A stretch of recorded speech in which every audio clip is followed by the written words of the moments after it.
My first board experience was on a small NASDAQ company that went into bankruptcy, and Cargill asked me, because it was in a food-related industry, actually a meat-related industry, and I was working in Cargill's meat business at the time, if I would go on the board.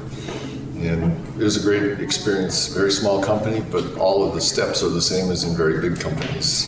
I think what I bring is curiosity and a different set of filters than the other 10 members of the board of directors. We could all read the same book and all have different takeaways. People say, how do I be a better board member? I say, ask better questions, not deliver better answers. Because in many cases, especially the hard work of strategy, it's hard for a board member to have the sense of competitor behavior and a whole host of the microeconomic issues that can shape strategy.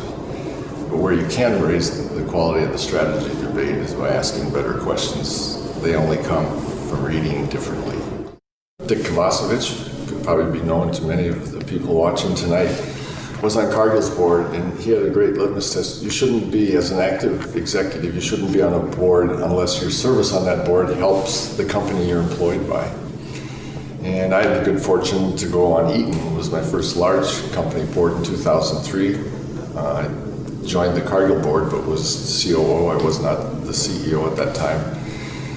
And the things I learned being on Eaton's board valued Cargill shareholders. And I think a lot of people, as they think about, especially as active executives, should I be on a board? I think the answer is absolutely yes.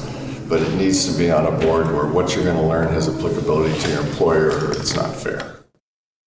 Knew relatively little about 3M other than it was one of the great corporations in Minnesota business landscape. So I was flattered to be asked, learned a lot, and enjoyed a couple-hour conversation with Inga, and subsequently did end up joining the board. There was about a 1-year overlap with Bob Ulrich, who I did not know before, and enjoyed that opportunity as well. So each of the boards that I'm on has now made a CEO transition.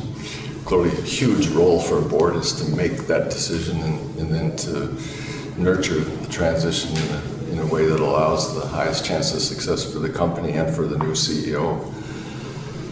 What I'm very proud of is the fact that all the cases that I've been involved in board service during the transition, we promoted an internal candidate, which I think should be a board's objective. They can't exclude external candidacy, but I think if you're really taking your role of preparing for transition, not just at the CEO level, but in the next tier and the tier below that, that you should have really good choices amongst your legacy employees.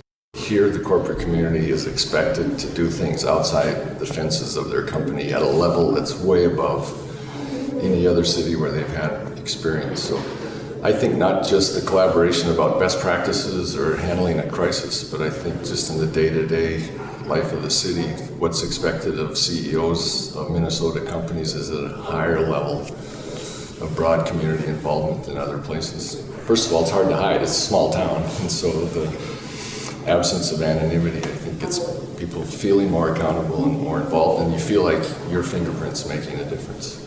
I guess that'd be my advice. If you're given a task, just do it well. The second is, I moved 9 times, and I don't think the world is going to demand that kind of geographic flexibility in the future. But in big multinationals, we can't take our culture and our technology and our style of doing business in a handbook to new countries and to new industries. And so there will always be the need for adventuresome spirits. And I think that's one way you can raise your odds, is if you have the good fortune and the willingness to take those atypical assignments. But I would have said do whatever you're doing well. But regrettably, I cannot report that I had a plan.